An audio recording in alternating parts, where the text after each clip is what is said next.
ওং জবা কুসুম শঙ্কাশং কাশ্যপেয়ং মহাদ্যুতিং ধন্তারিং সর্বপাপগ্ন পর্ণতস্মি দিবাকরং দিব্য শঙ্খ তুষারাবং ক্ষীরোদানবসম নমামি শশিনং ভুক্ত শম্ভ মুকুট ভূষণম ধরণী গর্ভসম্ভূতম বিদ্যুৎপুঞ্জ সমপ্রভম কুমারং শক্তিহস্তং চ লোহিতাঙ্গং নমাম্যহং প্রিয়াঙ্গ কলিকা শ্যামাং রূপেণা প্রতিমাং বুধং সৌম্যং সর্বগুণপেতং নমামি শশিনং সুতং দেবতানামিষিনাঞ্চং গুরুং কনক সন্নিভম বন্দে ভূতং ত্রিলোকেশং তং নমামি বৃহস্পতিং হেমকুন্দ মৃণালাভং দৈত্যানাং পরমং গুরুং সর্বশাস্ত্র প্রবক্তারং ভার্গবং ব্রহ্মহং নীলাঞ্জয় চয়াপকং রবিশুনং মহাগ্রহং ছায়া গর্ভসম্ভূতম বন্দে ভক্তা শনিশ্চরম অর্ধকায়ং মহাঘোরং চন্দ্রাদিত্য বিমর্দকং সিংহিকায়া সুতং রুদ্ধং তং রাহুং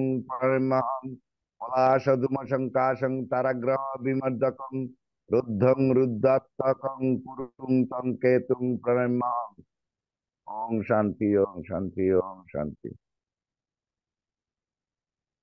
তো সনাতন অ্যাস্ট্রোলজিক্যাল কোচিং সেন্টার অনলাইন জ্যোতিষ শিক্ষা ক্লাস নাম্বার 26। 26 নম্বর ক্লাসে আমাদের বিষয় হচ্ছে সংখ্যাতত্ত্বে 9 সংখ্যার বিচার পদ্ধতি। এটি হচ্ছে সংখ্যাতত্ত্বের শেষ সংখ্যা, অর্থাৎ 9 সংখ্যার পরে গিয়ে 1 থেকে 9 পর্যন্ত যাওয়ার পরে পরবর্তী যত সংখ্যা আসবে সেই একটা সংখ্যারই পুনরাবৃত্তি, অর্থাৎ ঘুরে ফিরে আবার সেই একক সংখ্যা আসবে, এটি তো আমরা জানি। তাছাড়া 9 সংখ্যা সবার শেষ সংখ্যা। দেখুন, আমরা 9টি গ্রহ নিয়েই কিন্তু আলোচনা করি, যদিও ইউরেনাস নেপচুন থাকে, কিন্তু তার প্রভাবটা আমরা এখনো জানি না। যার জন্য প্রাথমিকভাবে 9টি গ্রহ নিয়েই আমরা চর্চা করে থাকি। তাছাড়া আমরা 9টি মহারত্ন, তা নিয়েও আমরা চর্চা করি। এমনকি যেমন স্বপন বাবু, এখানে চক্রবর্তী বাবু আছেন, ওনার গলায় যে পৈথাটা আছে তাও নবগুণে, 9টা গুণে। আবার ওই যে আমরা জানি যে অষ্টসখী এক মন, মানে সেই স্বয়ং ভগবান শ্রীকৃষ্ণ যখন নৌকা বিলাসে, সে কিন্তু ওই 8 সখীকে এক মনে পরিণত হতে বলছিল, তবেই না সেই নৌকা বিলাসের নৌকা পার হবে। তো অনেক কিছুই পৌরাণিক কাহিনী, 9 সংখ্যা নিয়ে অনেক কিছু রয়েছে। তো আমরা সেগুলোতে আমরা অনেকেই জানি, যার জন্য এই আলোচনায় আর বেশি না যাওয়াই আমি ছেলে মনে করছি। তাছাড়া সংখ্যা 9 অর্থাৎ যারা 9 তারিখে জন্মগ্রহণ করেছেন তারা 9 সংখ্যার জাতক। যারা 18 তারিখে জন্মগ্রহণ করেছেন, 8+1+8=9।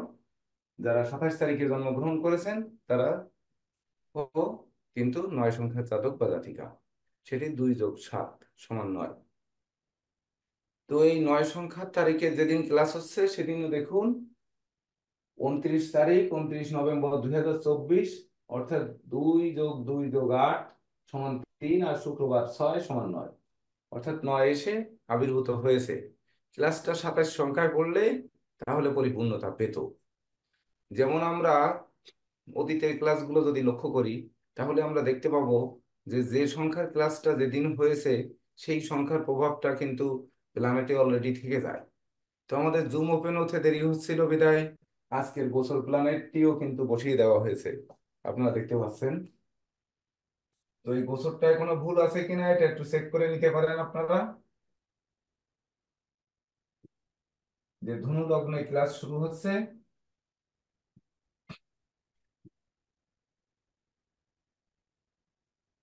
কুম্ভে শনি, লগ্নে শুক্র, মিনে রাহু, বৃষে বৃহস্পতি, মঙ্গল হচ্ছে কর্কটে, কন্যায় কেতু, তুলায় চন্দ্র, আর রবি বুধ নিয়ে বৃশ্চিকে।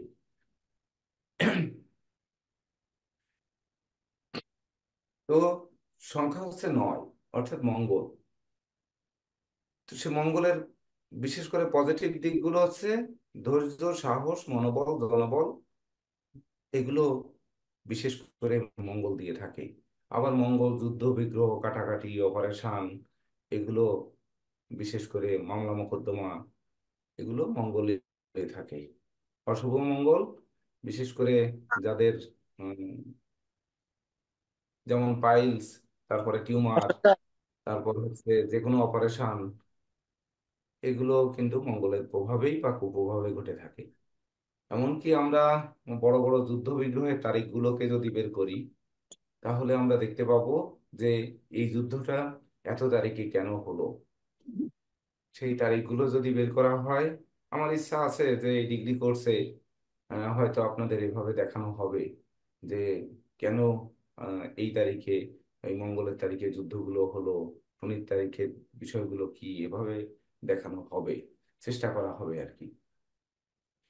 তো উদ্দেশ্য হচ্ছে আমাদের সংখ্যাতত্ত্বের 9 সংখ্যার বিশ্লেষণ পদ্ধতি। তো আমরা বিশ্লেষণ করার আগে আমরা তো জানি, যেহেতু 1 থেকে আমরা 8 পর্যন্ত সংখ্যার বিচার বিশ্লেষণ করে আসছি, তাহলে আমাদের সর্বপ্রথম দেখতে হবে 9 মানে একক সংখ্যা, এটি মঙ্গল। অর্থাৎ এই মঙ্গলের দুটি গৃহ, একটি মেষ আর একটি হচ্ছে বৃশ্চিক। তো এই একক মঙ্গল মেষ বা বৃশ্চিকের যে কোনো একটি হতে পারে। তো আমাদের দেখতে হবে যে কোনটিতে হবে, এটি আমাদের বুঝতে হবে। দ্বিতীয় কথা হচ্ছে, দ্বিতীয় যে মঙ্গলটি 18 তারিখ, সেটি হচ্ছে রবি আর শনি, একে অপরের শত্রু, এটা আমরা জানি। তো দুই শত্রুকে মিলে মঙ্গল তৈরি করেছে। মঙ্গল কিন্তু নৈসর্গিক পাপ গ্রহ। হিমাংশু কুমার মিত্র, আপনার মিউট অনেক করুন, মিউট মিউট আছে। করুন প্লিজ। হুম, ধন্যবাদ। তো এই যে 8 + 1 অর্থাৎ 9, তো রবি আর শনি মিলে আরেকটি যে গ্রহটি আমাদের জন্ম দিল মঙ্গল, সেটি কিন্তু মঙ্গল ও নৈসর্গিক পাপ গ্রহ। এটি কিন্তু আমাদের মুখস্থ থাকতে হবে। আমরা জানি রবি মঙ্গল শনি রাহু কেতু নৈসর্গিক পাপ গ্রহ। তো সেই আরেকটি পাপ গ্রহের সৃষ্টি হচ্ছে। দ্বিতীয়টি হচ্ছে চন্দ্র এবং কেতু মিলে 3 নাম্বারটি মঙ্গল তৈরি করছে। তো চন্দ্র মাতৃকারক গ্রহ, সেখানে কেতু বিঘ্ন সৃষ্টিকারী গ্রহ বা দৈব শক্তির কারক গ্রহ। তাকে নিয়ে বিশেষ করে কেতুও কিন্তু সেই নৈসর্গিক পাপ গ্রহ, কিন্তু চন্দ্রের কোলে থেকে, অর্থাৎ এই যে চন্দ্রের কোলে কেতু থেকে মঙ্গল তৈরি করছে। এটি আমাদের বুঝতে হবে, এই কথাগুলোকে কিন্তু বিশেষভাবে বুঝতে হবে যে চন্দ্রের কোলে কেতু বসে আছে, তাহলে চন্দ্রের কি কেতু শত্রু বা কেতুর কি চন্দ্র শত্রু, এটা আমরা জানি? মনে হয় কেউ কারো শত্রু নয়। আচ্ছা, মিত্র। সংখ্যাতত্ত্ব বিচারের সময় সবসময় দেখতে হবে কে কার শত্রু কিভাবে এলো। এই যে 3টি 9 এলো, তার ভিতরে এটি কিন্তু শত্রু থেকে জন্ম নিল, দুই শত্রু থেকে। আর এ একক, আর এ হচ্ছে আমাদের দুটি বিশেষ করে সহায়ক গ্রহ থেকে আমাদের এই মঙ্গলের জন্ম নিয়েছে।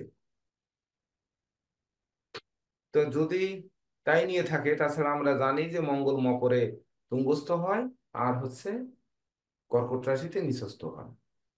তো আজকে কিন্তু মঙ্গল নিঃস্ত হয়েছে গোচরে, আর মকরে যদি থাকতো তাহলে সে তুঙ্গস্থ হতো। আর এই মঙ্গল, আমি বলে থাকি যে মিথুনে মঙ্গল থাকলে সেটি সেই জাতকের জন্য, সে লগ্নের যে কোনো গৃহে পড়ুক না কেন, তাকে একটা এক্সট্রা শক্তি দিয়ে থাকে। এই শক্তিটা কেন দেয়? বিশেষ করে বুধের গৃহে মঙ্গল, এটি কেন দেয়? মঙ্গলের সঙ্গে কি আহ, বুধের কিন্তু শত্রুতা রয়েছে, বুধের সঙ্গে মঙ্গলের কোনো শত্রুতা নেই।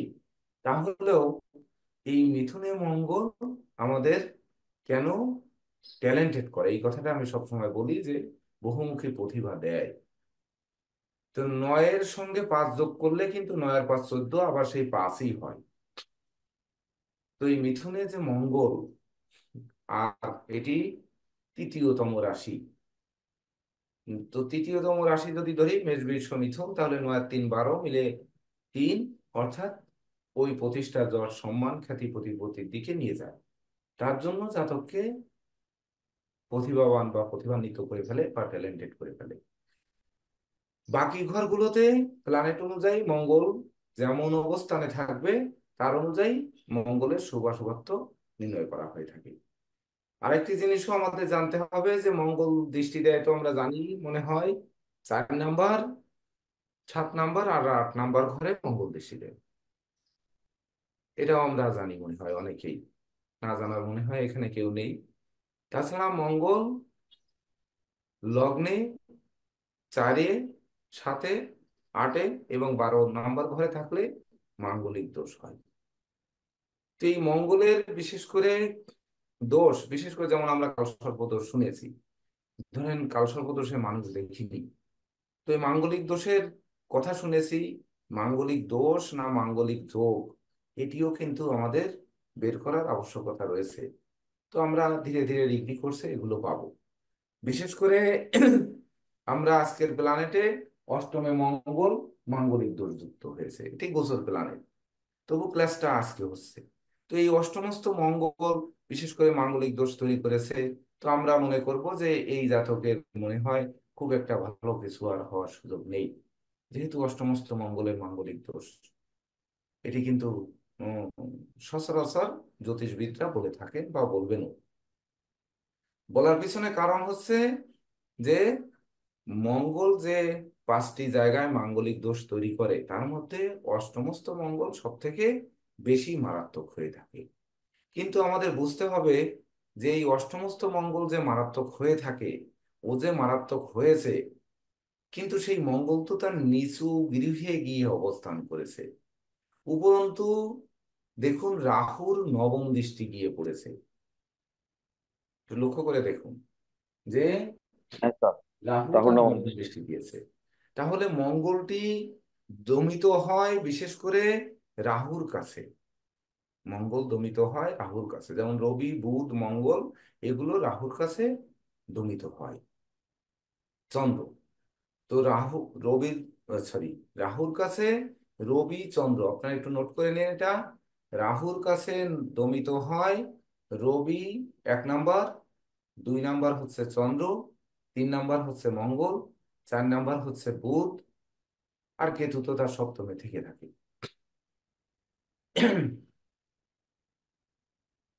এই কয়টা গ্রহ রাহু দ্বারা সর্বদা দমিত থাকে।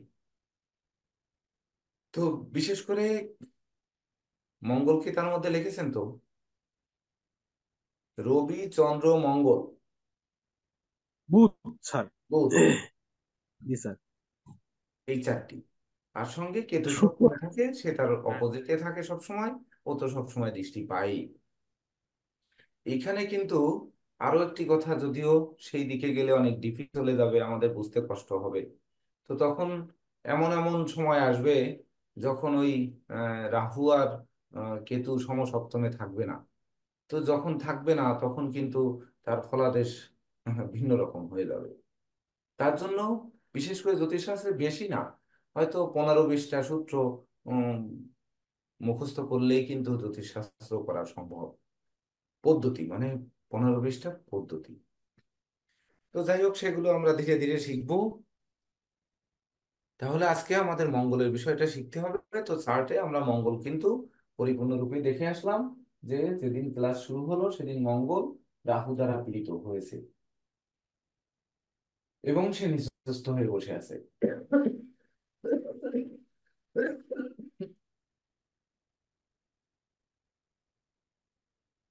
প্রথম আমাদের বলতে হবে যে মঙ্গল সবসময়ের জন্য অগ্নি, মানে আগুন কারক গ্রহ।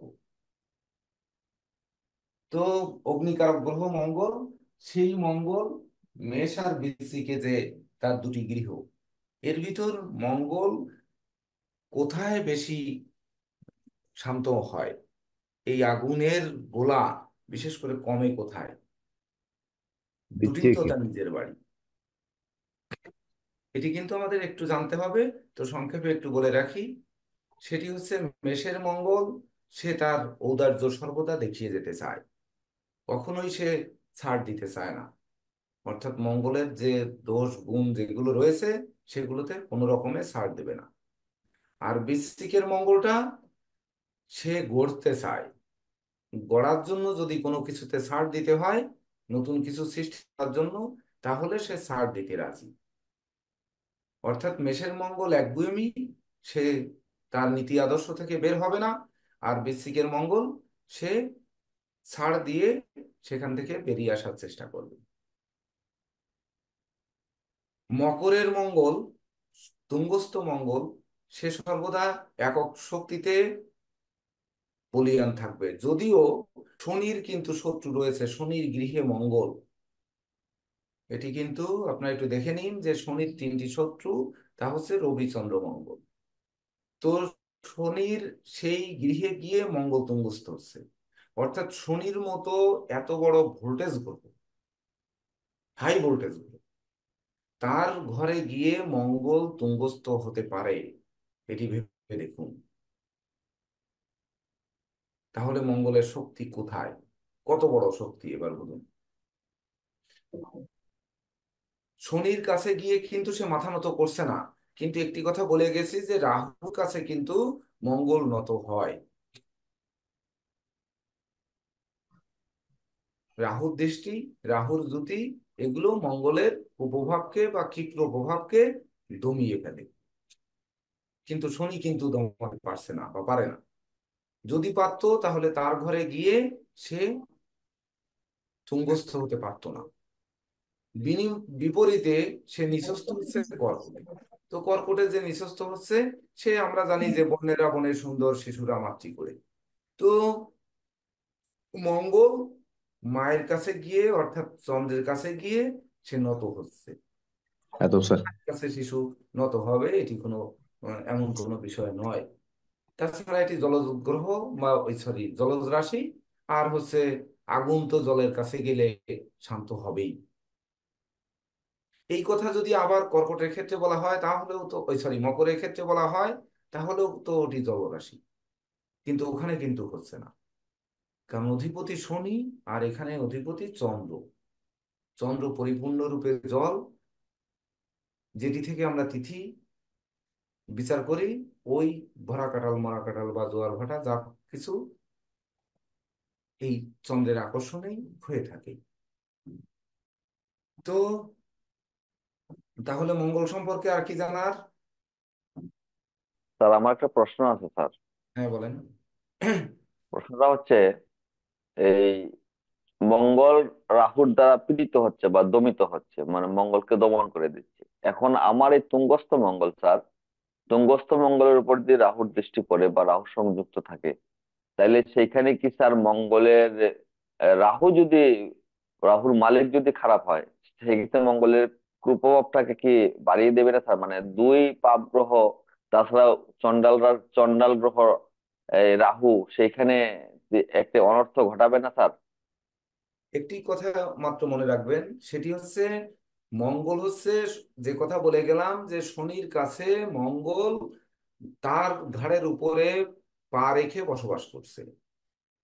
দুটি লগ্নের ক্ষেত্রে, শুধুমাত্র দুটি লগ্নের ক্ষেত্রে যদি মঙ্গল রাহুযুক্ত হয়ে থাকে বা রাহু দৃষ্ট হয়ে থাকে, তাহলে এই তুঙ্গস্থ মঙ্গলের সঙ্গে লড়াই করতে পারবে।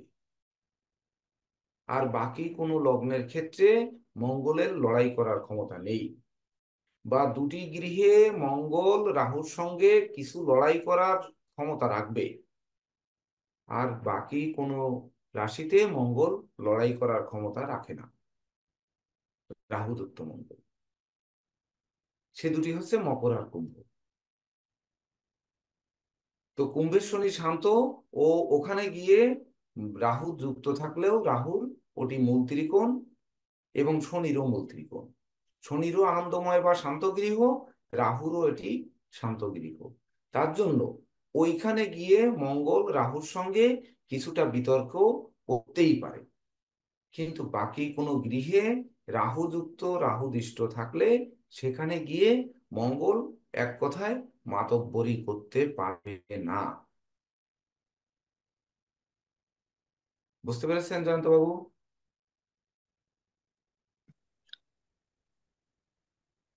আর নীরজ বাবু কই গেলেন? হ্যাঁ স্যার, হ্যাঁ স্যার। নীরজ বাবু মনে হয় জি স্যার, যায়নি। বুঝতে পারছি স্যার। জয়ন্ত বাবু এ না, ব্যাপারে আপনি কিছু কথা বলেন, যে কেন মকর এবং কুম্ভে রাহুযুক্ত মঙ্গল আর রাহুদিষ্ট মঙ্গল সে বিশেষ করে উম, বাড়াবাড়ি করার চেষ্টা করবে, বাকি কোথাও বাড়াবাড়ি করার চেষ্টা করতে পারবে না, কেন? স্যার, হ্যাঁ, মকরে মঙ্গল তুঙ্গস্থ, এটা আমি একটা যেটা ভেবেছি স্যার। যেমন মঙ্গল মকর রাশি হচ্ছে কালপুরুষের দশম ভাব, সেটা কর্মের ভাব। শনি হচ্ছে কর্মপতি। তো এইখানে মঙ্গল হচ্ছে দেবসেনাপতি। তো দেবসেনাপতি আসলে মঙ্গল ওইখানে গিয়ে চার তারকা জেনারেলের পোশাকটা পেয়ে যায় আর কি স্যার। যখন সে পোশাকটা পেয়ে যায়, যখন সে প্রধান সেনাপতি পদে আসীন হয়, তখনই সে তুঙ্গস্থ হয়। আর তুঙ্গস্থ যখন হয়, তখন তো সে মানে ওই যুদ্ধক্ষেত্রে, রণক্ষেত্রে রণসাজে সজ্জিত, তখন সে তুঙ্গস্থ হয়। তখন সে তার কর্মই হচ্ছে যুদ্ধ করা। তো সেখানে শনি কর্মের কারক। ওই জায়গায় শনি তাকে মানে শত্রুতা না করে, শনি তাকে সহায়তা করে। কারণ শনি তো সহায়তা করে। কর্মফলদাতা এবং কর্মের কারক। এই কারণে শনি তাকে এখানে সহায়তা করে। শনি এখানে তার সহায়ক শক্তি। এবং এই জায়গায় মঙ্গল তুঙ্গস্থ মানে হচ্ছে মানে মঙ্গলের ক্ষমতা আরো বৃদ্ধি পাওয়া। তো এটা হচ্ছে স্যার মঙ্গল এবং শনির যে ম্যাটার। আর আর রাহু এখানে দমিত হয় কারণ এটা হচ্ছে শনি গ্রহ। আর সেনাপতি তার সেনার তার কর্ম করবে, সে তো অন্য কোনো কিছু করছে না, সেটা কর্ম করবে। সেখানে শনি গৃহে রাহু গিয়ে মঙ্গলকে দমিত করতে পারে না, কারণ শনি রাহুকে কিছুটা পিছে টান দিয়ে ধরে রাখে। ওই রাহু শনিকে যে পিছু টান দেয়, সে কারণে ওই জায়গায় তুঙ্গস্থ মঙ্গলের সঙ্গে রাহুটা পেরে ওঠে না। আর তুঙ্গস্থের ব্যাপারে আরেকটা আমার ইয়ে হচ্ছে স্যার, আমি কিছুটা এই স্বল্প অভিজ্ঞতা দেখেছি স্যার। কোনো গ্রহ, যে কোনো গ্রহ যখন তুঙ্গস্থ হয়, তখন সে তার তুঙ্গস্থান এবং তার যে স্বরাশি, এই জায়গাগুলোর শুভ ফল দেয়। মানে শুভ ফল বলতে ফল দিতে পারে আর কি স্যার। এখন লগ্ন সাপেক্ষে সেই ফল শুভ হবে কি অশুভ হবে সেটা হয়ে থাকে। যেমন যদি কারো তুলা রাশি হয়, তাহলে মঙ্গল যদি তুঙ্গস্থ হয়, আমি দেখেছি স্যার, তার এই চতুর্থ ভাব অ্যাক্টিভ হচ্ছে, তার দ্বিতীয় ভাব অ্যাক্টিভ হচ্ছে এবং তার এই সপ্তম ভাব অ্যাক্টিভ হচ্ছে। কারণ লগ্নের যেহেতু এই তুলা লগ্নের যেহেতু মঙ্গল দ্বিতীয় পতি এবং লগ্ন সাপেক্ষে অশুভ গ্রহ, তাই দ্বিতীয় ভাব অ্যাক্টিভ হওয়ার কারণে প্রচন্ড কর্ম করে। ওই যেটা স্যার আপনি ক্লাসে মাঝে মধ্যে বলেন যে যদি পরিশ্রম করলে ধন আসতো, তাহলে ঠেলাওয়ালা মানে রিক্সাওয়ালা তারা তো প্রচুর পরিশ্রম করে, কিন্তু সেই পরিশ্রমের অনুপাতে তো তারা ধন পায় না। তো এইটাই হচ্ছে ফান্ডাটা স্যার, যে ওই মঙ্গল এ লগ্নের শত্রুকারক, প্রচন্ড কর্ম করছে, সে দেবসেনাপতি, কিন্তু সবসময় সে অর্থ পায় না, সম্মান পায়। যুদ্ধে জয় লাভ করার পরে সে সম্মান পায়, কিন্তু যুদ্ধে লাভ করার পরে অর্থ সে নাও পেতে পারে। তেমনি ভাবে সপ্তম বাপ তার হচ্ছে জীবন সাথীর বাপ। একজন সেনাপতি যুদ্ধে জয়লাভ করে তো তার জীবন দিয়ে দিতে পারে, মৃত্যুকে আলিঙ্গন করেই তো তারা যুদ্ধে যায়। সেক্ষেত্রে জীবন সাথীর যে সুখ, সেই সুখ তো সে নাও পেতে পারে স্যার। তো এখানে এই তুঙ্গস্থের কিন্তু এই যে তিনটা পার্ট, তিনটা পার্টে তিনটা ফলাফল, এবং তিনটেই স্যার আমার কাছে জেনুইন সত্য বলে মনে হয় আর কি স্যার। সে তুঙ্গস্থ হচ্ছে, তুঙ্গস্থ হয়ে প্রধান সেনাপতি হিসেবে ভালো রেজাল্ট দিচ্ছে, কিন্তু দ্বিতীয় পতি হিসেবে সে ওই লগ্নের অশুভ হিসেবে অশুভ ফল দিচ্ছে। সপ্তম পতি হিসেবে অশুভ হিসেবে অশুভ ফল দিচ্ছে স্যার।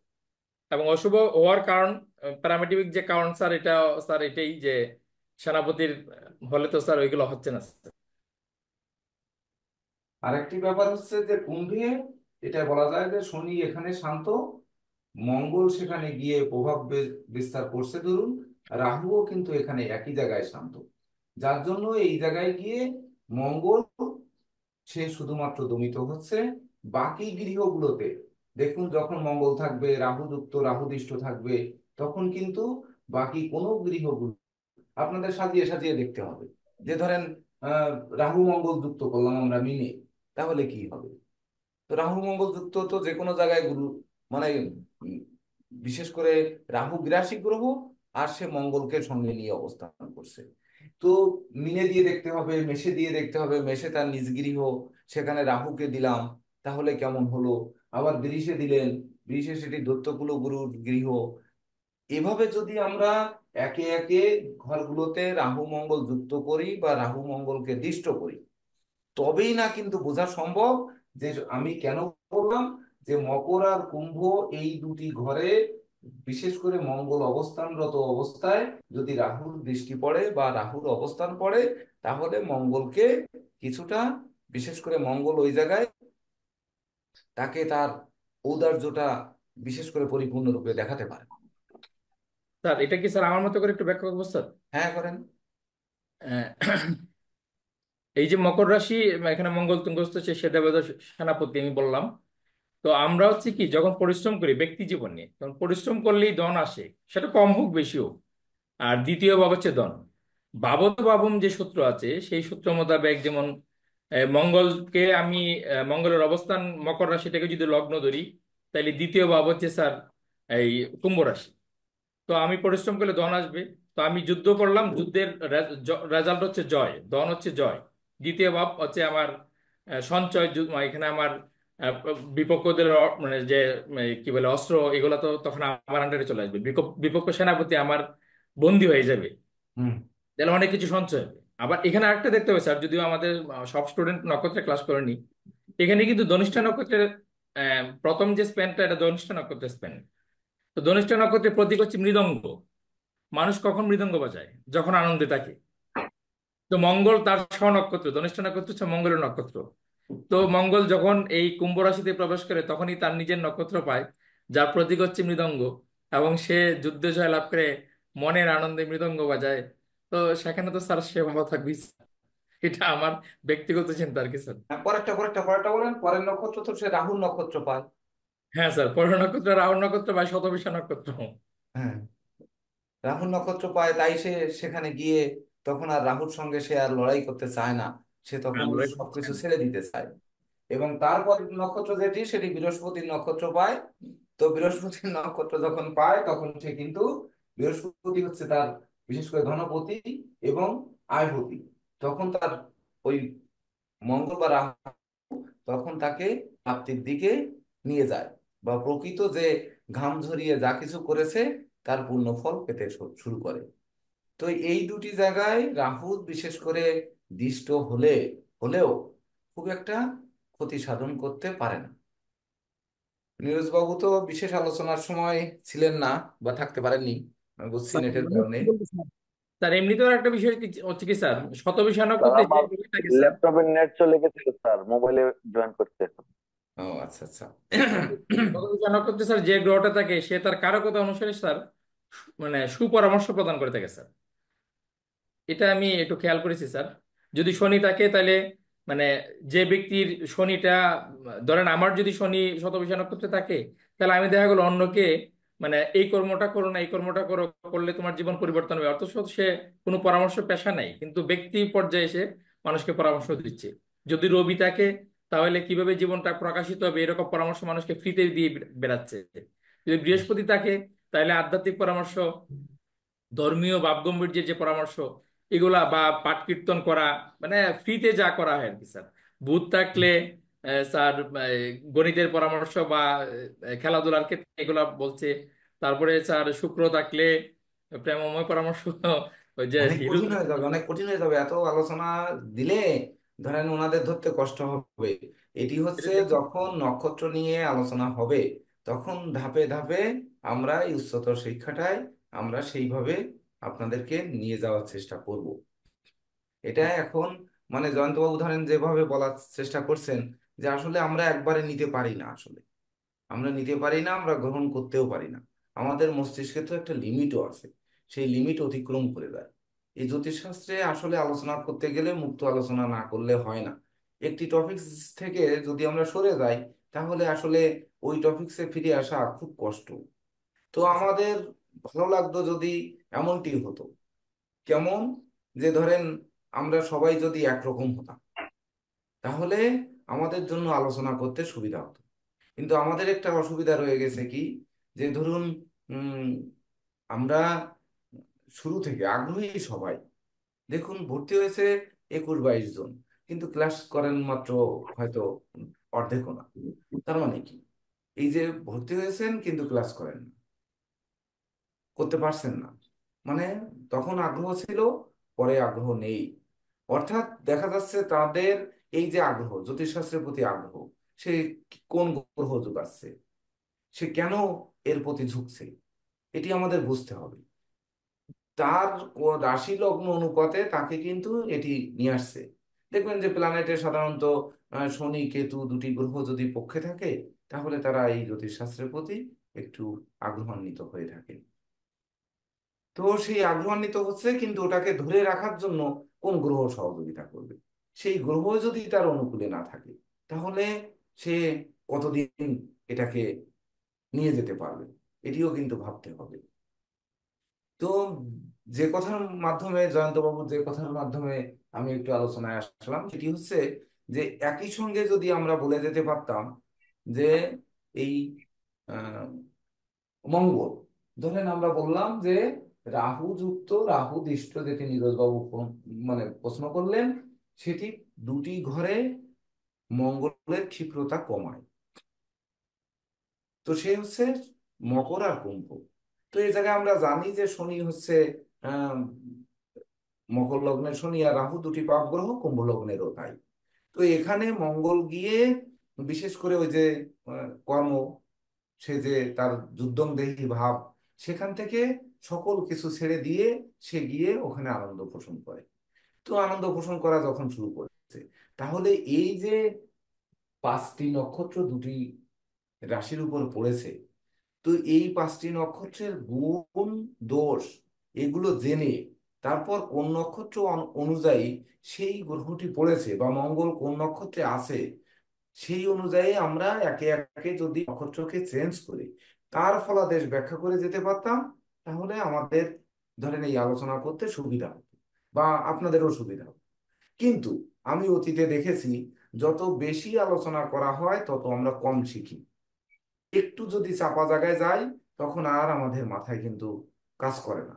তখন আমি শেষে একটি সিদ্ধান্ত নিয়েছি যে আপনাদের যদি ইচ্ছা জাগে, যে কয়েকজন জ্যোতিষ হবে, যাদের দৈব শক্তি রয়েছে বা ঈশ্বর করুণা রয়েছে বা সেই আগ্রহ রয়েছে, সবকিছু মিলন ঘটেছে, জ্যোতিষ হবে, তাহলে তাদের জন্য এই উচ্চতর ক্লাসেও আমি যোগদান করার জন্য অনুমতি দিয়েছি।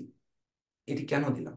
এটি দেওয়ার অর্থ হচ্ছে যে এই যাদের আগ্রহ রয়েছে, আগ্রহের প্রতিফলন ঘটিয়ে যাতে সঙ্গে সঙ্গে ওই ক্লাসগুলোকে আপনারা শিখতে পারেন। যার জন্য ক্লাসগুলোকে একটু সম্পৃক্ত রাখা হয়, আপনারা আগেও দেখেছেন যে একটু সম্পৃক্ত রাখা হয়, যাতে আপনাদের বুঝতে সুবিধা হয়। যাই হোক, আমরা ওইদিকে আর না যাই। তো কথা হচ্ছে মঙ্গল আমরা স্যার, কিন্তু পেলাম। তাহলে এই স্যার, অষ্টমস্ত মঙ্গল, ধরে রাখুন যে মিথুন লগ্ন অষ্টমে মঙ্গল মকরে তুঙ্গস্থ হয়ে বসে আছে। এই মঙ্গল এখানে রাহুর সঙ্গে সে আর মারামারি করে পেরে উঠবে না। বা ধরুন কর্কট লগ্নের রাজ্যকারক গ্রহ মঙ্গল, সে অষ্টমে কুম্ভে বসে আছে। এখানে রাহু দৃষ্ট হলে বা রাহু যুক্ত হলেও এই মঙ্গল সে তার ইয়েটা মানে ধরেন শক্তি সামর্থ্যটা ছেড়ে দেবে, যে আমার আর এদিকে আগানোর দরকার নেই। তখন মঙ্গলের ওই অশুভত্ব অনেকটা কমে। যেমন এই ক্ষেত্রে আপনাদের দেখতে হবে, একটি পঞ্জিকা যখন পাবেন, তখন ওই পঞ্জিকায় আপনারা যতগুলো বিবাহের দিন রয়েছে, এই বিবাহের দিনে যে লগ্নে বিবাহের কথা উল্লেখ করা রয়েছে, এই বিবাহের কথা উল্লেখ করা রয়েছে, দেখবেন যে আহ, দুটি তিনটি লগ্ন দেওয়া থাকে, এই এই লগ্নে শুতুর্মুখ যোগে বিবাহ। তো এই বিবাহের দিনে চারটি যদি আমরা করি, দেখেন এখন এমন সময় সবাই ভিডিও অফ। তো এই চারটি যখন আমরা করব, তখন কিন্তু আমরা দেখতে পাবো যে বিশেষ করে সুত ও হিবুক যোগে বিবাহ, আবার কখনো লেখা থাকে যজুর বিবাহ। তো এটি কেন থাকে? ওই দিনে মঙ্গল কেমন অবস্থানে রয়েছে, এই মঙ্গলের মাঙ্গলিক দোষ যুক্ত মাঙ্গলিক দোষ মুক্ত কিনা, এটি কিন্তু আমাদের একটু ওইখান থেকে যাচাই করতে হবে। তো এই যে যাচাই, এই যে কতটা কঠিন, মানে পাঁজি বা পঞ্জিকা, এটি যে কতটা কঠিন, তা সেই জায়গায় তো আমাদের যেতে হবে। আমরা সেই পর্যন্ত যাব, যাওয়ার পরে তারপরে তো আমরা বুঝবো। তো সেই জায়গায় যাওয়ার পর্যায়ে কিন্তু আমরা এখনো যেতে পারি। তো আমরা সামনের ক্লাস থেকে, যেহেতু এই 9 সংখ্যার ক্লাস শেষ হয়ে যাচ্ছে, এখন আমরা ধাপে ধাপে কিন্তু ওইখানে অগ্রসর হব। দেখবেন আপনাদেরই কিন্তু, যদি আপনারা ঘরে বসে এগুলো, এই যে টাস্কটা গেলাম, এটি যদি একটু রিসার্চ না করেন, তাহলে কি হবে? ওই ক্লাসে আমি যখন বলবো যে হ্যাঁ, আজকে ধরেন বিবাহের দিন আছে, আমরা সেই দিনের ছকটি করলাম, তো ওই দিনের মঙ্গল আমরা সাধারণত বলে থাকি যে মঙ্গল মাঙ্গলিক দোষ যুক্ত হয়েছে, লগ্নে হয়েছে, চতুর্থে পড়েছে, বা সপ্তমে পড়েছে, অষ্টমে পড়েছে, দ্বাদশে পড়েছে। এই মাঙ্গলিক দোষযুক্ত মানুষের আর কিছু হবে না।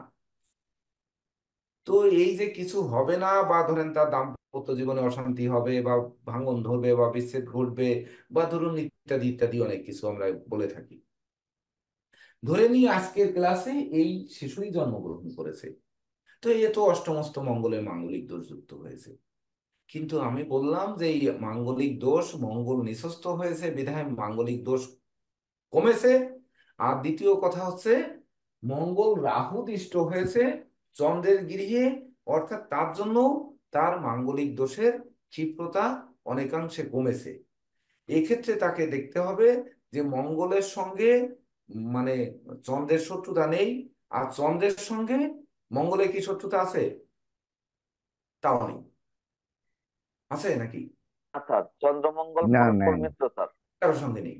তো এই যে মিত্রতা রয়েছে, সে মিত্র ঘরে সে বসে আছে, বসে থাকার কারণে আর রাহু দৃষ্ট হওয়ার কারণে তার ক্ষিপ্রতা কমে গেছে, অর্থাৎ এখানে মাঙ্গলিক দোষের প্রভাবটা অতটা পড়েনি। তো এইরকম মাঙ্গলিক দোষটা যদি রাহু যুক্ত, রাহু দৃষ্ট হয়ে থাকে মকর কুম্ভ ব্যতিরেকে, তাহলে এই মাঙ্গলিক দোষটা কাটে, অনেকটা কমে, অর্থাৎ মঙ্গলের ক্ষিপ্রতা কমে গেল। এখানে মঙ্গলের বিশেষ বিষয়। তাহলে 9 তারিখে স্যার জন্মগ্রহণকারী। হ্যাঁ বলেন। স্যার আমার আমার প্রশ্ন থেকেই যায় স্যার এখানে, হুম। যেমন মঙ্গলরে আমরা যদিও পাপগ্রহ হিসেবে জানি, কিন্তু হুম। মঙ্গল তো আমাদের এনার্জি স্যার। মঙ্গল হুম। যদি না থাকে আমরা এনার্জি পাবো না। তো হুম। সেই ক্ষেত্রে নিচস্থ মঙ্গলের উপর রাহুর দৃষ্টি, সেখানে কি মঙ্গলে এনার্জিটাকে কমিয়ে দেবে না স্যার? তাহলে ব্যক্তি স্বাভাবিক এনার্জি, তার যে স্পৃহা সেখানে, হুম। তার তার যে স্বাভাবিক ক্ষিপ্রতা, এটা কি কমে যাবে না স্যার? দেখুন, ধনু লগ্নের ক্ষেত্রে কিন্তু আমরা মঙ্গলকে শুভকারক গ্রহ বলি মনে হয়, নাকি? লগ্নটা ধনু। হ্যাঁ, ধনু লগ্নে পঞ্চম পতি শুক্র স্যার, ধনু শুভ হ্যাঁ, স্যার। শুভ বলি না? তো আমরা যদি মঙ্গলকে শুভকারক ধরে থাকি, তাহলে মঙ্গল শুভকারক গ্রহ, সে নিঃস্ত হয়েছে, তাহলে তো তার ক্ষিপ্রতা নেই। প্রথম কথা হচ্ছে তার ক্ষিপ্রতা কমেছে, তাই তো? আর হ্যাঁ, এখানে হ্যাঁ যে স্যার। এখানে যে ক্ষিপ্রতা কমেছে, এটা স্যার পার্সেন্টেজ হিসাবে হিসাব করতে গেলে কত পার্সেন্ট ক্ষিপ্রতা কমেছে? হ্যাঁ, এটা সুন্দর। কি সেটি তো আগেই বললাম যে মঙ্গল হচ্ছে আগুন কারক গ্রহ বা অগ্নি কারক গ্রহ, হ্যাঁ, সে হ্যাঁ, জলের মধ্যে এসে পড়েছে। তাহলে হ্যাঁ, কি, কামাররা যখন দাঁত বানায় তখন দেখবেন পোড়ায়, পোড়ায় তারপরে পিটায়, পিটায় আবার জলের ভিতর চুগনি মারে। তো চুগনি মেরে আবার কি করে, আবার সে আগুনে দিয়ে আবার আবার আগুনে দেয়। জ্বালায়। তাহলে হুম, এই যে, আমার ওখানে একটি প্রশ্ন থাকে এই কামারদের কাছে, যে কথা হচ্ছে তুমি আগুনে পুড়িয়ে লোহাটাকে নরম করেছো, নরম করে হুম, পিটিয়েছো, পিটিয়ে তাকে সাইজ করেছো, আবার জলের ভিতর চুবনি দিয়ে পুরো ঠান্ডা করে ফেলেছো, ঠান্ডা করে হুম। আবার এনে আগুনে পোড়াচ্ছ, পুড়িয়ে লাল বানিয়ে আবার দ্বিতীয়বার পিটাচ্ছ। এর অর্থ কি? এর অর্থটা কি? লোহাটাকে পুড়িয়ে গরম করলাম মানে নরম হলো, তাকে পিটালাম, সে পাতলা হলো, পাতলা হওয়ার পরে আবার জলে দিয়ে তাকে একেবারে পুরা ইয়ে করে ফেললাম, মানে ঠান্ডা বানিয়ে ফেললাম, আবার লোহায় রূপান্তর করলাম। পরবর্তীতে আবারও ওই লোহাকে উঠিয়ে এনে আবার ওই আগুনের ভিতর দিলাম, দিয়ে আবার আমাদের ওই চক্র জেলে ওই লোহাকে আবার লাল করলাম, তারপরে আবার পিটালাম। এইভাবে 5-7 বার পিটানোর পরে একটি দা, কাশি বা ছুরি এগুলো তৈরি হয়। তাহলে কথা হচ্ছে যে তোমার তো আবারই গরম করতে হবে, আবারই পোড়াতে হবে। তাহলে পোড়াতে হবে, তাহলে তুমি ওই জলে দিয়ে ঠান্ডাটা করলে কেন? ওর ক্ষিপ্রতা কমানোর জন্য, ক্ষিপ্রতা কমানোর জন্য। হ্যাঁ, কারণ হচ্ছে ওই লোহাটাকে, নরম লোহাটাকে মানে পোলাদ দিয়ে, মানে ঠান্ডা করে আবার গরম করে আবার ঠান্ডা করে আবার গরম করে ওই লোহাটাকে কাটার মতো শক্তিশালী করতে হবে, তবেই না সে শক্তিশালী হবে। তো মঙ্গল তো, এই মঙ্গল এখানে তো সে জলে পড়েছে, তারপরে রাহুর দৃষ্টি পড়েছে। তো দৃষ্টি পড়ার কারণে সেই মঙ্গলের ক্ষিপ্রতা কথা হচ্ছে ক্ষিপ্রতা কমেছে। ক্ষিপ্রতা যদি কমে তাহলে মাঙ্গলিক দোষটা কমে। যেমন একটি কথা বলা হয়, এখানে আরেকটু বুঝে যান, যে লগ্নটা ধরেন এখানে ধরলেন কর্কট লগ্ন, তাহলে কর্কট লগ্নের ক্ষেত্রে কিন্তু মঙ্গল রাজযোগ করে, সে রাজা। তাহলে রাজা এসে জলে পড়েছে, তার লগ্নেই অবস্থান করছে। তাহলে রাজা এসে জলে পড়েছে, তার রাজত্ব একেবারে পড়েছে, মানে ওই সেই লোহা যেভাবে আহ শান্ত হয়ে যাবে। আর এই যে রাহুদৃষ্ট মঙ্গল যেভাবে শান্ত হবে, দুটি শান্ত কিন্তু এক নয়, পার্সেন্টেজ কিন্তু এভাবেই যাচাই করতে হবে। আপনি একজন শক্তিশালী মানুষ, আপনাকে আমি চেপে ধরলাম, তাতে আপনি কতটা দুর্বল হলেন। আর কথা হচ্ছে আপনি এখন দুর্বল, আপনার পায়ে ব্যথা পেয়েছেন, সেই সময় চেপে ধরলাম, তাহলে কি হবে? দুটি ঘর একই। এটি হচ্ছে বিচার বিশ্লেষণ, মস্তিষ্ক দিয়ে বুঝতে হবে, জানতে হবে, তারপরে এর ভাবার্থ অনুধাবন করতে হবে। এই জন্য জ্যোতিষশাস্ত্রে বিচারের দায়িত্ব যার যার হাতে, বিচারের দায়িত্ব কারো হাতে নেই। টিটুবাবু এ ব্যাপারে কি বলবেন?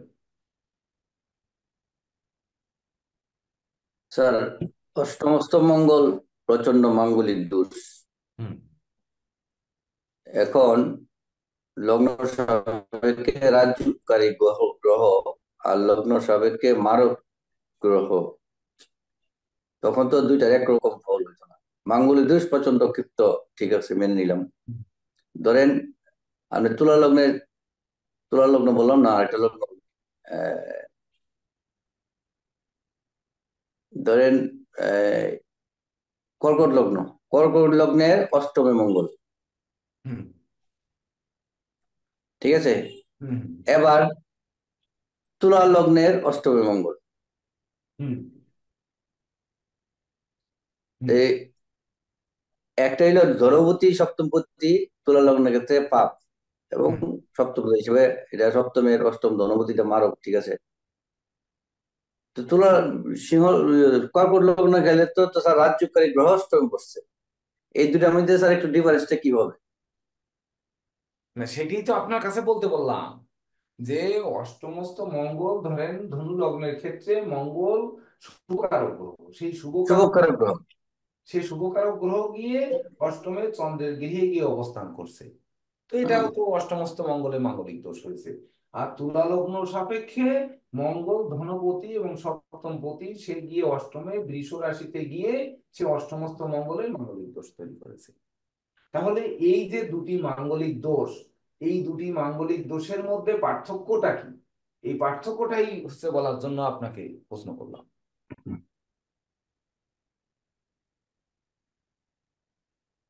তা আপনি বলেন, আমি আর এটা, দুটো তো পার্থক্য থাকবে, পার্থক্য তো নিশ্চয়ই থাকবে।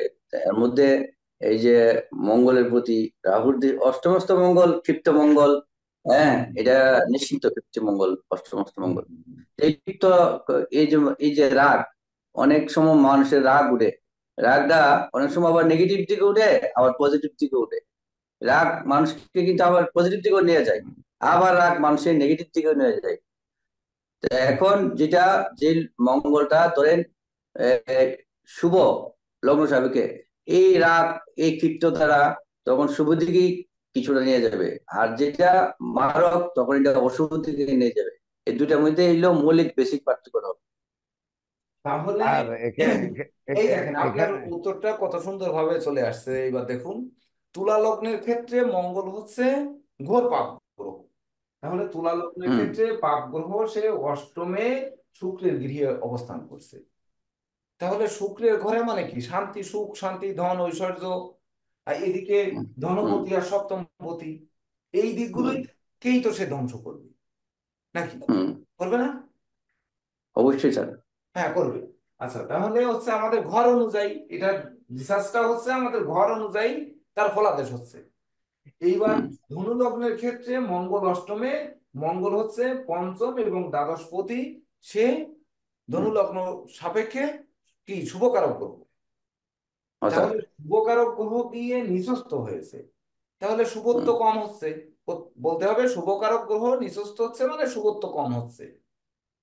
এইবার ব্যয়পতি চন্দ্র, তাহলে ব্যাস তো মানে অষ্টমে নিঃস্থ হচ্ছে, তার মানে ব্যাস তো কমছে না? কমছে? ঠিক আছে, কমছে কমছে। কমছে। ওকে, সুন্দর। এইবার কথা হচ্ছে রাহু যখন তার উপর দৃষ্টি দিচ্ছে, তাহলে তার ক্ষিপ্রতা কমছে না? তখন তো আরো বেশি কমে গেল, তখন তো রাহু এখানে মঙ্গলের ক্ষিপ্রতা একেবারে অনেকই কমে গেল। হ্যাঁ, কমে আমার যাচ্ছে। এইবার কথা হচ্ছে যখন এই মঙ্গল হচ্ছে শুভকারক গ্রহ, সেই শুভকারক গ্রহ নিঃস্থ হয়ে শুভত্ব কম দিতে পারছে। হুম, দ্বিতীয় কথা হচ্ছে তার ব্যস্ততাও সে কমাচ্ছে, হুম, উপরন্তু আবার রাহু দৃষ্ট হয়ে তার ক্ষিপ্রতা কমাচ্ছে, তাহলে এই হুম, মাঙ্গলিক দোষ কমবে। কিন্তু পাপ গ্রহ তুলা লগ্নের ক্ষেত্রে যখন পাপ গ্রহ অষ্টমে অবস্থান করছে, সে হুম, ধনপতি আর সপ্তমপতি, তো ধনপতি হুম, আর সপ্তমপতি যখন অষ্টমে যাচ্ছে, তখন তো তার ওই যে বিশেষ করে উম, সুখ শান্তি ধন ঐশ্বর্য তো থাকছেই না, উপরন্তু অষ্টম ভাবে যে ওই মামলা মোকদ্দমা উৎকট ভোট ঝামেলা, তারপরে হচ্ছে আহ, কাটাকাটি মারামারি লাঠালাঠি, এগুলো তো তাকে অহরহ বাড়াবে। তা কথা হচ্ছে যে গ্রহ লগ্ন সাপেক্ষে সে পাপ। এইবার এর উপরে রাহু দৃষ্ট হলো বা রাহু যুক্ত হলো, তাহলে কি হবে? না, পাপ যুক্ত হলে তো তার এই যে তার ক্ষিপ্রতা, এই যে লাঠাটি মারামারি এটা আরো কমে দেবে, পাপ যেত পাপ আরো কেটে যাবে। হ্যাঁ, তাহলে প্রথম থেকে ক্লাসেই বলা হচ্ছে যে মঙ্গল চারটি গ্রহকে, বিশেষ করে রবি, চন্দ্র, মঙ্গল আর হচ্ছে বুধ, এই চারটি গ্রহের উপর রাহু দৃষ্ট পড়লে যতটা না তাদের মানে শুভ প্রভাব যেমন বিলুপ্ত করে, তেমনি ক্ষিপ্রতাও অনেকটা কমিয়ে দেয়। এটা হচ্ছে প্রথমে বলা হয়েছে যে এটি নোট করে নিন। তো সেই নোট করে নেওয়ার স্বার্থে, যেহেতু কর্কটের মঙ্গল, এখানে কিন্তু বৃষের মঙ্গল শুক্রের সঙ্গে বলা হয়নি, কারণ এই ঘরে একটা রাহু তুঙ্গস্থ হয়, এখানে তাকে আরো বেশি দাম দমিয়ে দিতে পারে। এই ঘরটা তার তুঙ্গগিরি, এখানে রাহু যুক্ত মানে আর এক ব্যাপার, আর রাহু দৃষ্ট মানে ভিন্ন ফল। এটি কিন্তু বুঝতে হবে। এটি বুঝতে গেলে এখন কিন্তু ক্লাস অনেক কঠিন হয়ে যাবে, আমরা ওই দিকের থেকে সরে আসি, না হলে এই নিউমারোলজির নয় কিন্তু যাওয়া যাবে না। ভেবে দেখুন। আমি একটা ক্লু দেবো সবাইকে স্যার। হ্যাঁ, বলেন। স্যার, আপনার এই ধনুলগ্নের অষ্টমে মঙ্গল, হুম। একজন পিতা আসছে, পিতামাতা আসছে, এই চকটা নিয়ে এসে বলছে যে আমার ছেলে তো প্রেম করছে, সে এক জায়গায় বিয়ে করতে চায়, আমাদের পছন্দ হচ্ছে না। এখন যতীশ বাবু, আপনি কিছু একটা করে এই বিয়েটাকে আটকান, আমি এখানে বিয়ে করাবো না আমার ছেলেকে। হুম। এখন স্বপনদা বলছে যে অসুবিধা নাই, আপনার বাড়িতে মঙ্গলবারে নিরামিষ খাবেন আর আমি এখানে একটু পূজা করবো, আমাকে 1 লক্ষ টাকা দিবেন। হুম। ঠিক আছে। 1 বছর পরে এসে বলছে যতীশ বাবু, আপনার পূজায় তো কাজ হয়েছে, আমার ছেলে ওইখানে বিয়ে করে নাই, আমি অন্য জায়গায় বিয়ে করাইছি। তো এটা হচ্ছে ক্লু স্যার, কেন এটা হলো এটা সবাই বিবেচনা করবে স্যার। হুম। হুম। আপনি বলেছেন স্যার, আমি কেন এটা হলো আপনি বলে দিয়েছেন স্যার, কিন্তু সেটা ভিডিওটা দেখে সবাই এটা বের করবে স্যার। তো এই যখন মাঙ্গলিক দোষের ক্লাস হবে, তখন কিন্তু আমাদের ওই ধাপে ধাপে মঙ্গলকে এক এক ঘরে ফেলিয়ে তারপরে আমাদের ওগুলো বিচার করতে হবে। এই জন্য বলতেছি, আপনারা হয়তো বলতে পারেন যে স্যার এখানে রিজার্ভ হয়ে যাচ্ছে কেন? যে রিজার্ভ কেন হচ্ছি, সেটি হচ্ছে আপনাদের তো এখন ধরেন এটা ধরতে কষ্ট হবে, অনেক কষ্ট, তখন আর ক্লাসে মানসিকতা থাকবে না। গণিত আমি ভালো এই বছর চালানো চলে। তো এইবার আমরা একক মঙ্গলের দিকে একটু আসি। তাহলে এই 9 তারিখের মঙ্গল কেমন হবে, 18 তারিখ কেমন হবে, আর 27 তারিখ কেমন হবে, এই ব্যাপারে কি বলতে পারবেন? আগে আপনারা একটু বলেন, যে কোনো একজন বলেন।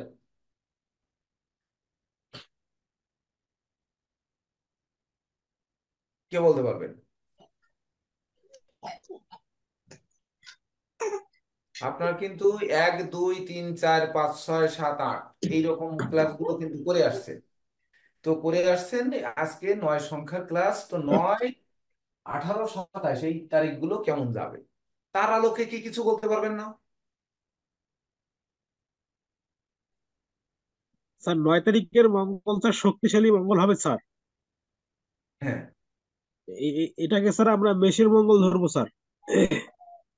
মেষের মঙ্গল ধরবেন। আর 18 তারিখকে স্যার 18 তারিখের মঙ্গল হচ্ছে এখানে রবি এবং শনি স্যার দুইটি ঘোর শত্রু গ্রহ মিলে মঙ্গল তৈরি হচ্ছে, এবং মঙ্গলের সাথে আবার শনির শত্রুতা, সে সাথে আবার রবির কিন্তু বন্ধুত্ব আছে মঙ্গলের সাথে স্যার। হুম। তাহলে এক্ষেত্রে স্যার এই মঙ্গলটাকে আমরা আহ, ততটা শুভ বলতে পারতেছি না স্যার। স্যার এই এই মঙ্গলকে আমরা মেষের মঙ্গল হিসেবেই ধরবো স্যার। তাহলে আর আপনি পক্ষে 9 তারিখেও মেসে ধরবেন, 18 তারিখেও মেসে ধরবেন। জি স্যার। হ্যাঁ, আর এবার তাহলে 27 তারিখকে কোথায় ধরবেন? 27 তারিখকে আমরা বৃশ্চিকে ধরবো স্যার, কারণ এখানে স্যার চন্দ্র এবং কেতু মিলে মঙ্গলবার তৈরি হচ্ছে স্যার। মানে হুম। যেহেতু চন্দ্র এবং কেতুর সাথে মঙ্গলের শত্রুতা নেই, তাছাড়া যেহেতু এখানে চন্দ্র আছে স্যার, এখানে একটা মায়া মমত্বর বিষয় আছে। আর তাই যেহেতু বৃশ্চিকে মঙ্গলটা একটু শান্ত হচ্ছে স্যার, উগ্রতা দেখাচ্ছে না, সেই হিসেবে স্যার আমরা এই 27 তারিখের মঙ্গলকে আমরা বৃশ্চিকের মঙ্গল হিসেবে ধরবো স্যার। সুন্দর। আপনি আবার দেবাশিস বাবু, এখানে- আপনার কথা তো শেষ? শেষ তো? জি স্যার। দেখেন, জি স্যার। এবার সবার উদ্দেশ্যে একটি কথা বলতে চাই। কথা হচ্ছে, উনি যে কথা বললেন যে 9 তারিখ আর 18 তারিখে মঙ্গল দুজনকে মেশে বসিয়ে দিই, তাহলে এই দুইজনের চরিত্র তো একই থেকে যাচ্ছে। এ তো আলাদা কিছু হচ্ছে না, হচ্ছে? হচ্ছে? হুম? হচ্ছে নাকি? আচ্ছা স্যার, কিন্তু তো হ্যাঁ, স্যার কি দুইটি করা ঘর। হবে? কি করা হবে স্যার? হবে না স্যার। জি না স্যার, হবে না স্যার। এর কি আলাদা বৈশিষ্ট্য নেই? অবশ্যই কথা স্যার হলো আছে। যে দুই শত্রুর খেচম খেয়ে যে মঙ্গলের জন্ম হয়েছে, না, দুই শত্রুতে অবশ্যই আছে। বিষে, ওই যে কামারের দা পোড়ানোর কথা বললাম, ধরেন সেই যে পিটিয়ে, তাকে পিটিয়ে সোজা করা হচ্ছে, আগে পুড়িয়ে অঙ্গার করা হচ্ছে, তারপরে তাকে পিটিয়ে সোজা করা হচ্ছে। যেমন স্বর্ণকার সোনা তৈরি করছে কত রকমের হিট দিয়ে, সর্বোচ্চ হিট দিয়ে সোনাকে গালিয়ে সুন্দর একটি গহনা বানিয়ে দিচ্ছে। তাহলে এই মঙ্গলকে যে দুটি শত্রু জ্বালিয়ে দিচ্ছে, তাহলে সেই মঙ্গল কি সৃষ্টিকারক হবে না ধ্বংসকারক হবে? আপনি তাকে মেশে বসিয়ে দিলেন আর 9 তারিখকেও মেশে বসিয়ে দিলেন, হবে? স্যার এখানে একটা কথা স্যার আমি একটু বলি বুঝতে স্যার। পেরেছি। আপনি যে কথাটা বলছেন স্যার এখনো বলছেন, আর ওই কর্কটের মঙ্গলকে নিয়ে আপনি বলছেন যে ওই মঙ্গলকে কাচি বারবার আগুনে পোড়াচ্ছে, আবার জলে দিচ্ছে, তারপর আবার আবার আগুনে দিচ্ছে। এখানে স্যার তারা সবাইকে একটু লক্ষ্য করার কথা বলছি। আমি বারবার জি বলি রে যে স্যারের তারপর কথা রাখে জি। অনেক তাল আছে। যেমন কর্কটের হচ্ছে জলরাশি, এখানে মঙ্গলকে আমি জলে দিলাম, স্যার বলছে তারপরে কিন্তু কাছিটাকে আবার গরমে দেওয়া হচ্ছে। তারপরে রাশিটা কি দেখুন, অগ্নিরাশি। সিংহ রাশি কিন্তু অগ্নিরাশি। মঙ্গল তো এখানে বসে থাকবে না কর্কটে, তারপর অগ্নিরাশিতে যাচ্ছে। তো এই 18 তারিখের মঙ্গল কিন্তু স্যার বলে দিয়েছেন এখানে শনি এবং রবি, পিতা পুত্রের ঝগড়া। ঠিক আছে? তো এখানে এই ঝগড়া করবে কোন জায়গায় বসে? সেই বৃশ্চিকে বসে, তারপরে আবার অগ্নিরাশি হচ্ছে ধনু। তো এটা বৃশ্চিকের মঙ্গল স্যার কিন্তু বলে দিয়েছে। ঠিক আছে? ধ্বংসে স্যার বলেছেন মেষের মঙ্গল ছাড় দিতে নারাজ, আর কর্কটের যে মঙ্গল সেই জায়গায় কিছুটা ছাড় দিতে হবে। ছাড় দিয়ে তারপরে এই ধ্বংসের মাধ্যমে নতুন সৃষ্টি হবে। তো বাবা এবং যেখানে আপনার মতের অমিল হবে সেখানে তো কিছুটা ছাড় দিতে হবে। পিতা পুত্রের মধ্যে তো মতের অমিল, রবি এবং সূর্যের মধ্যে। তো সেখানে তো মতের অমিল যেহেতু আছে, তো সেটাকে ছাড় দিতে হবে। ঠিক আছে স্যার, বুঝলেন? কে আঠারো কে বোঝেননি? তারিখের মঙ্গলটা কে কে বোঝেননি? এটা ভালো করে বুঝে নিন। স্যার আমি এখানে একটু প্লাস করতে চাই স্যার, হ্যাঁ, করেন। জয়ন্তদার সাথে। করে দিয়ে সুন্দর করে একটু বুঝিয়ে দেন। হ্যাঁ, প্লাস করতে চাই। এখানে পিতা এবং পুত্র, আমরা জানি রবি আত্মকারক গ্রহ এবং শনি কর্মকারক গ্রহ, কিন্তু দুইজনে কিন্তু নীতিবান। এখানে নৈতিক একটা সংঘর্ষ সবসময় থাকবে। থাকার পর ওইখান থেকে সৃষ্টি হবে, যা সৃষ্টি হবে তা একটা শুভ জিনিসের সৃষ্টি হবে। এই যে দ্বন্দ্বটা, এই দ্বন্দ্বটা কখনো কিন্তু অপদ্বন্দ্ব হবে না। 18 তারিখের যে মঙ্গলটা আছে, বৃশ্চিকের মঙ্গল সবসময় সৃষ্টি করে, শুভ কিছু সৃষ্টি করে, সেইখান থেকে নীতি নৈতিকতা, তাছাড়া ধ্বংসস্তূপ থেকে দাঁড়ায়। তো সেই ক্ষেত্রে 18 তারিখের মঙ্গল বৃশ্চিকের মঙ্গলই হবে। আহ, এটাই আমি প্লাস করতে চাচ্ছি। এখানে দ্বন্দ্বটা হচ্ছে মতের দ্বন্দ্ব হবে, কিন্তু দ্বন্দ্ব সেই মতটা কি, অপমতটা শুভ মত। পিতার সাথে পিতার দ্বন্দ্ব। এখান থেকে আমরা যদি পৌরাণিক কাহিনী গুলাতে যাই, স্বীকৃতির একটা দ্বন্দ্ব থাকবে। স্বীকৃতির বিষয় নিয়ে একক মঙ্গল যখন দাঁড়াবে, তখন এই মঙ্গল, এই বৃশ্চিকের মঙ্গল সে নিজের মাথা তুলে, নৈতিক নৈতিকভাবে সে নিজের মাথা তুলে সমাজে একটা স্থান করে নিবে। এটাই আমি বলতে চাইতেছি আর কি। হ্যাঁ, নিরুজদা আপনি যেটা বলছেন সেটাই। এখানে যদি আপনার কারকতা ধরা হয় গ্রহের, যেমন রবি হচ্ছে প্রকাশ, আর শনি হচ্ছে আট শনি, সেটা হচ্ছে কর্ম। তো কর্মের প্রকাশ ঘটবে। কর্মের প্রকাশ কখন ঘটবে? যখন কর্মে মানে হচ্ছে শ্রমের শ্রমের মাধ্যমে কর্মের তো মানে যে অ্যাক্টিভ রূপ সেটা তো হচ্ছে শ্রম। তো শ্রমে কি হয়? আমাদের এনার্জি ক্ষয় হয়। তো সেই এনার্জি ক্ষয় হ্যাঁ, করে কর্মের প্রকাশ ঘটবে। কর্মের প্রকাশ কখন ঘটবে? দেখেন, এটা যে আমরা যখন বৃশ্চিকের মঙ্গল বলবো তখন ধনুরাশিতে কর্মের প্রকাশ ঘটবে। প্রকাশ মানেই তো এটা ধনভাব, অর্থ। তো কর্মের প্রকাশ তো আমাদের অর্থ। এবং এখন কর্ম যদি আপনি কোনটা করেন, কর্ম যদি জাগতিক করেন তাইলেও অর্থ পাবেন। আবার কর্ম যদি জাগতিক না করে আধ্যাত্মিক করেন, সেখানেও অর্থ পাবেন। এখানে কিন্তু ওই যে আমাদের অর্থ ত্রিকোণের ব্যাপারে চাণক্য কিন্তু বলেছেন যে অর্থ মানে, যখন মহর্ষি পরাশর বলেছেন যে এটা অর্থ ত্রিকোণ 2, 6, 10, তো এই অর্থ মানে তো ইয়ে না, মানে নগদ যে অর্থ। ওই সময় তো আমাদের এখন যে টাকা ছিল সেরকম টাকা ছিল না, বিনিময় মুদ্রা। তো অর্থ বলতে আমরা কি বলবো, বুঝবো? এটা কি ব্যক্তি জীবনের সারার্থ?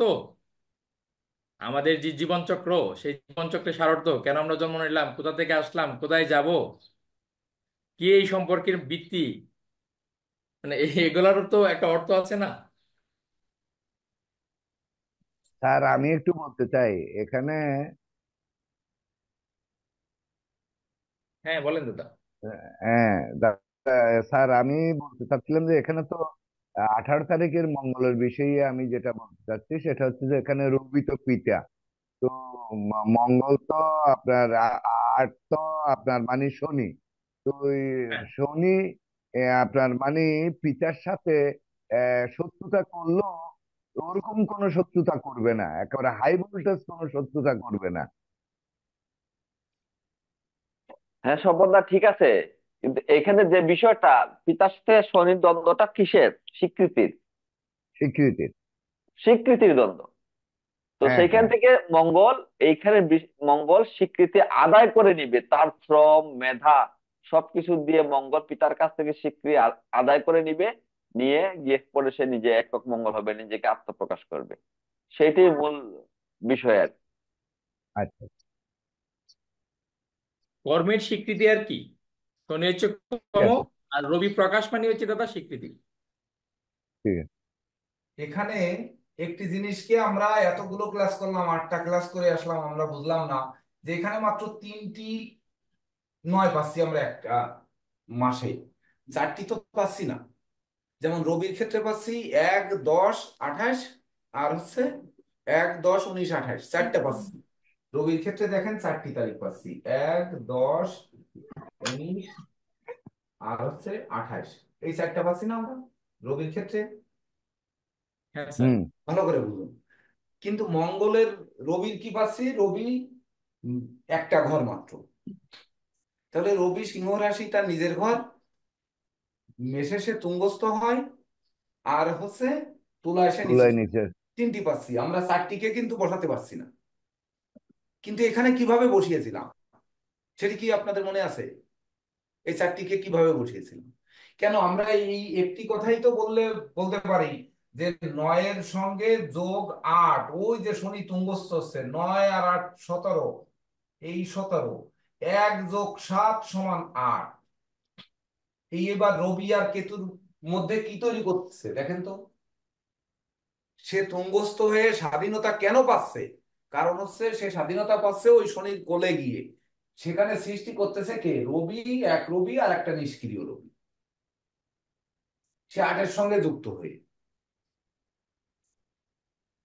তার জন্য শনির ঘরে গিয়ে সে তার প্রকৃত প্রতিফলনটা সে ঘটাতে পারছে, যার জন্য তুঙ্গস্থ হচ্ছে। আর নিঃস্থ যেটি হচ্ছে, ভেঙ্গে চুরে 18 তারিখের মঙ্গল, এই মঙ্গল গিয়ে নিঃস্থ হচ্ছে। আর 27 তারিখেরটা সৃষ্টি করছে, অর্থাৎ 27 তারিখেরটা বৃশ্চিক, এইটা মেষ। এটা এত ক্লাস করে আসার পরে কেন এইটি, এইটি হচ্ছে বৃশ্চিক, আর এইটাকে দেবেন মকর, ওই কর্কট। আর এই তুঙ্গস্থ যেটি হচ্ছে ওটা শনির কোলে যাচ্ছে, যাওয়ার কারণে তুঙ্গস্থ হয়ে সে তার নক্ষত্র অনুপাতে যখন আপনারা বিচার করবেন তখন প্রকৃতপক্ষে বুঝতে পারবেন যে এই মঙ্গল তুঙ্গস্থ হওয়া সত্ত্বেও ওইখানে যে রাহু দৃষ্ট হলেও সে তার ক্ষিপ্রতা কিন্তু কমাচ্ছে না। এমনকি শনির পেটের উপর, বারবার করে বললাম যে শনির মাথার উপর, যেমন আমরা বাস্তুশাস্ত্র যখন একটি বাস্তুশাস্ত্রে একটা জিনিস আমরা যখন দেখি গৃহ নির্মাণের জন্য, অনন্ত সর্প সে শয়নে আছে, তার মানে পিঠে গৃহ করলে গৃহস্বামীর মৃত্যু, লাঙ্গুলে বা লেজে যদি গৃহ করা হয় তাহলে অর্থনাশ, এরকম অনেক কিছু আমরা যে পড়ে আসি, ওই যে পড়ে আসছি বা জেনে আসছি। তাহলে এই যে শনির উপরে, মানে শনির উপরে মঙ্গল গিয়ে উঠে বসে আছে, বসে থেকেও সে শনি তাকে তাড়াতে পারছে না। কেন? সে তো বিজয় লাভ করে ফেলেছে অলরেডি ওখানে, ওখানে সে বিজয়ী হয়ে গেছে। হয়ে গেছে তার কারণ কি? এই ৯ আর ৮ ১৭ মিলে, রবি এবং নিষ্ক্রিয় রবি মিলে যে শনি তৈরি করেছে এ স্বাধীনতাপূর্ণ মঙ্গল। তো এই স্বাধীনতাপূর্ণ মঙ্গল এইবার মিথুন লগ্নের ক্ষেত্রে অষ্টমে স্বাধীন মঙ্গল, অষ্টমে মঙ্গল, তাহলে মাঙ্গলিক দোষ। এইবার মিথুন লগ্ন সাপেক্ষে মঙ্গল কি? সে অষ্টমে শনির গৃহে বসে আছে, তার ফল। আর ধনু লগ্নের ক্ষেত্রে অষ্টমে মঙ্গলের ফল, আর তুলা লগ্ন সাপেক্ষে অষ্টমে মঙ্গলের ফল একই হবে কোনোদিন? এই না। পার্থক্যটাকে আমাদের যখন বের করতে হবে তখন তো ওই ক্লাসগুলো করে আসতে হবে, এই মাঙ্গলিক দোষের ধাপে ধাপে করে আসতে হবে। কিন্তু এখানে আমরা এতগুলো সংখ্যা করে যখন আমরা 5 তারিখ, 4 তারিখ পর্যন্ত, 4 তারিখ পর্যন্ত হচ্ছে আমরা 4টি করে সংখ্যা পেয়েছি, 4টি করে তারিখ পেয়েছি। 5 তারিখে যখন গেছি তখন 5, 14, 23, 32 তো আমরা পাইনি, তখন 5, 6 থেকে 3টি করে পেয়েছি। তাহলে 5, 6, 7, 8, 9 সব 3টি করে তারিখ পেয়েছি। তাহলে 3টি করে তারিখ পেলে তাকে আমরা চতুর্থ ঘরে কিভাবে নেব? আমরা আগের সংখ্যায় নিয়েছি না, এভাবে নিয়ে নেব। এইবার মঙ্গলের ক্ষিপ্রতা আর মঙ্গলের বিশেষ করে তার নম্রতা, এটি বিচার করতে গেলে আমাদের কথা হচ্ছে প্রত্যেক গৃহে মঙ্গলকে স্থাপন করে তারপরে আমাদের দেখতে হবে লগ্ন সাপেক্ষে তো আমাদের শুভ অশুভ গ্রহ রয়েছে, শুভ অনুযায়ী সে বলবত্তা পাবে, এবং পাপ হলে তার পাপস্থতা পাবে, নিচু হলে বা ওই দুর্বল হলে সে দুর্বলতা পাবে, আবার শক্তিশালী হলে শক্তিশালীতা পাবে। তো সেই অনুযায়ী মঙ্গলের বলবত্তা পরবর্তীতে আমরা বিচার করে নেব। কিন্তু সংখ্যা তত্ত্বের বিচার করতে গেলে আমাদের কিন্তু 9কে মেষের মঙ্গল ধরতে হবে, 27কে বৃশ্চিকের মঙ্গল, 18কে কর্কটের মঙ্গল। সে জ্বলে পুড়ে ওই ছারখার হয়ে তবেই না আসছে। ঠিক আছে স্যার, এটা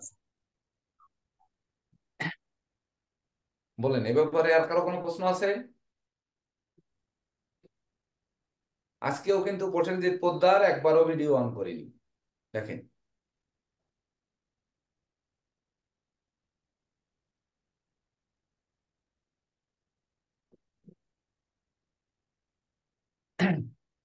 আবার আমি একটা জিনিস লক্ষ্য করেছি, গ্রুপে জয়ন্তবাবু এত পরিশ্রম করে ধরেন টাইপ করে যে গত ক্লাসটা দিয়েছেন, ধরেন অনেকে প্রশ্ন করেছেন, ওখানে আবার মেইলে দিতি পার্সোনাল রিকোয়েস্ট করেছেন, তো এগুলোকে আমি স্বাগত জানালাম।